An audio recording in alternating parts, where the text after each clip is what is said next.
서울과 인천, 경기도가 포함된 수도권의 인구 쏠림 현상과 기업 편중 현상 등을 막기 위한 성장 억제책으로 지난 1982년 수도권 정비계획법이 본격 시행됐다. 그 후 1990년대 중반 지방과의 균형발전 개념이 나오며 지역 간 균형발전을 위해 수도권 규제를 중요시하기 시작했고 참여정부가 들어서면서 이른바 국가균형발전전략이라는 이름으로 본격적인 수도권 규제가 적용돼 왔다. 문제는 수도권 규제가 법제화된 지 25년이 됐지만 지금도 지방은 살기 힘들다고 주장하고 있는 것이다. 그래서 노컷 뉴스는 국가 경제에 절대적 영향을 미치고 있는 수도권 규제에 대해서 각계 전문가들의 의견을 들어보는 시간을 갖기로 했다.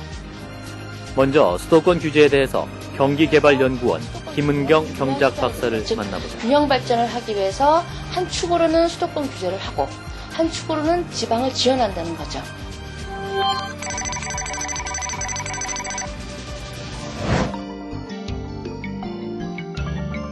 지금도 지방은 못 산다. 우리는 수도권 때 어렵다 얘기를 하는데 25년 동안 계속 규제를 해왔음에도 불구하고도 그래서 어렵다고 하는 것은 결국은 수도권 규제라는 것 자체가 지방 발전에 도움이 안 된다는 것이고, 또 하나는 수도권 규제를 해서 수도권의 어떤 성장을 억제하고 인구 집중을 막는다고 그랬는데 82년부터 해서 인구가 2배 이상이 늘었거든요. 결국은 수도권의 집중 억제도 안 되더라는 거죠.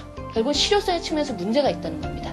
국가 국세 수입이니 또 부담금이니 여러 가지 준조세니 다 합해서 우리나라 총 수입의 70%가 수도권에서 나오고 있습니다. 그래서 이 수입을 가지고 중앙정부가 거두어서 지방 지원을 위해서 지금 재정 지원을 하고 있거든요.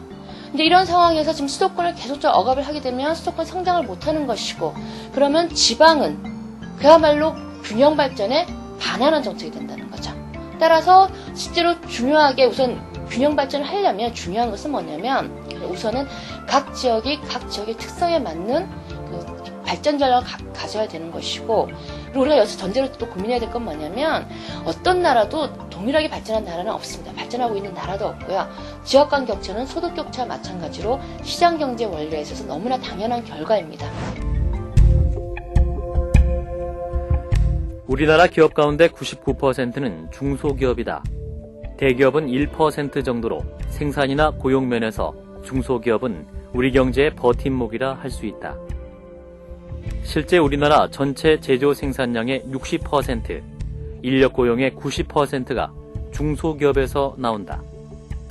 특히 경기도에는 한강을 중심으로 우리나라 중소기업 가운데 30%, 3만 8천 개의 기업이 위치해 있으며 전체적인 중소기업의 부가가치와 매출을 따져보면 첨단 기술 등을 보유한 핵심 중소기업들이 경기도에 있는 것으로 알려졌다.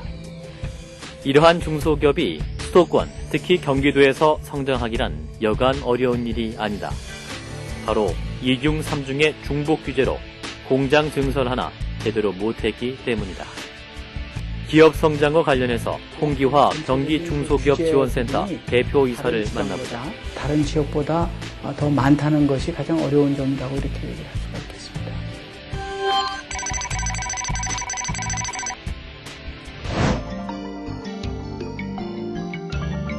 조그만 이제 공장의 증설이라든가 또 공장의 어떤 이전이라든가 또 여러 가지 그 새로운 품목이 있었을 때 그런 그 공장을 또 새로 만든다든가 이런 부분에서의 모든 것이 규제, 공장 총량제라든가 또 수도권 정비법 규제라든가 이런 모든 부분이 다 연관되기 때문에 이래서 걸리고 저래서 걸리고 외국 기업들이 이제 한국에 투자를 하기 위해서 이제 부지를 선정하게 됩니다. 근데 대부분 지방 정부들이 비슷한 그러한 그 조건에 인센티브를 이제 제공을 하고 유치를 노력을 하고 있는데 거의 많은 기업들이 다 경기도로 올라갑니다. 그다음에 학교, 병원, 그다음에 은행, 금융, 세무서 관계, 금융 관계 모든 부분이 서울에 있기 때문에 그러한 것이 너무 집중돼서 문제점도 있지만은 그러한 것을 이용하지 않으면은 그 기업들이 활동하기 어렵기 때문에 많은 외투 기업들이 경기도에 투자를 하고자 합니다. 우리 지금 수도권에 관한 그런 경쟁력이 싱가포르나 두바이나 핀란드나 룩셈부르크나 이런 나라의 규제하고 어느 정도 지금 우리 기업의 경쟁력에 어려움을 주고 있는지 그렇게 좀 비교를 해서 우리가 글로벌화된 어떤 수준으로 규제를 혁파해 나가야 되지 않을까 그렇게 생각합니다.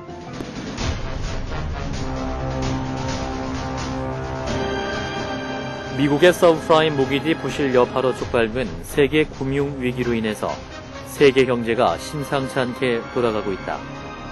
각국 정부마다 초강수의 금융 위기 조치를 내놓고 있음에도 연일 환율과 주가가 요동치고 있으며 금융시장의 불안정성이 이어지고 있다.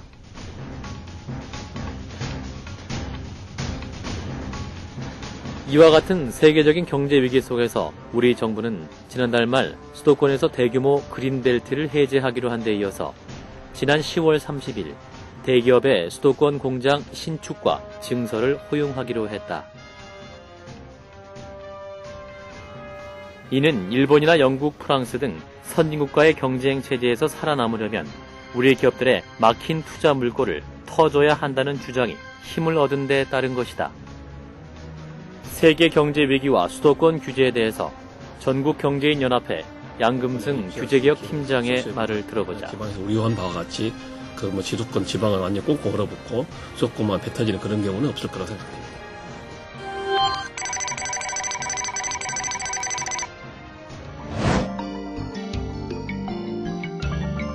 현재 경제 위기 상황에서 투자를 확대하기 위해서는 일단은 수도권 규제 때문에 묶여있는 규제가 저희들이 조사한 바에는 한 26개사가 22조 4천억 정도가 현재 투자가 묶여있거든요. 이걸 좀 풀어줘서 경제 활성에 조금이나 도움이 되는 게 가장 중요한 것 같고, 서울 같은 경우는 평당, 무료공단 같은 경우에 한 평방미터당 아마 괜찮은 입지는 2천만 원 이상 호가를 하고 있고, 또 인천인 경우에도 평당 500만 원, 600만 원이 있기 때문에 하나는 땅값이 너무 높아서 거기에 입지를 원하고 싶어도 들어갈 수가 없습니다. 현재 땅값은 오르고 전체적으로 우리나라 국내 임금도 오르게 되면 영국이나 프랑스에서 겪었던 그런 사례를 비슷하게 그렇지 않겠냐. 수도권 규제를 풀어도 외국인 투자라든가 국내 투자 살아나지 않고, 이게 가장 큰 무서운 거죠. 수도권 규제도 풀어서 수도권에 있는 기업들을 또 살려내고, 또 지방의 투자 여건을 대폭 강화해서 지방의 기업들이 투자할 수 있도록 도와주는 것. 그 다음에 정경련이 제안한 기업도시 사업이 활성화돼서 라쿠 지역 개발이 촉진돼서 실질적으로 수도권 이전에 효과가 있고 수도권 규제의 대안으로 작용할 수 있는 것, 이런 것이 차질없이 추진되어야 생각합니다. 수도권의 경우에도 기본적인 수도권 정책의 틀을 유지하면서 기업 활동이나 주민 생활을 과도하게 제약하고 있는 불합리한 부분에 대해서는 개선을 추진하겠습니다. 기업들이 보다 자유롭게 공장을 설립하고 확장할 수 있도록 입지 규제를 개선할 것입니다. 또한 수도권에서 운영하고 있는 기존 공장은 첨단 업종을 중심으로 증설 한도를 확대하여 수도권이 지식기반 산업 중심의 특성화된 지역으로 발전할 수 있도록 할 계획입니다. 한편 전국경제인연합회는 이날 정부의 수도권 규제 완화 방안에 대해 최근 세계적인 금융위기 상황에서 기업 투자 촉진을 통해 우리 경제난 극복을 위한 정부의 강력한 의지가 표명된 것으로 매우 적절한 조치라는 평가를 했다. 정부는 이날 국가 경쟁력 강화를 위한 국토 이용의 효율화 방안을 발표하며 비수도권 지역의 반발을 예상하고 이를 달래기 위해 수도권 규제 완화로 창출되는 경제적 성과를 비수도권 지역의 투자 지원에 적극적으로 활용하겠다는 의지를 밝혔다. 이번 수도권 규제 완화 방침이 지역 간 경쟁 구도가 아닌 우리나라 경제의 성장 동력을 갖추기 위한 실질적인 대안이 될 수 있도록 두 지역에 상생할 수 있는 새로운 해법 마련으로 이어지기를 기대해 본다.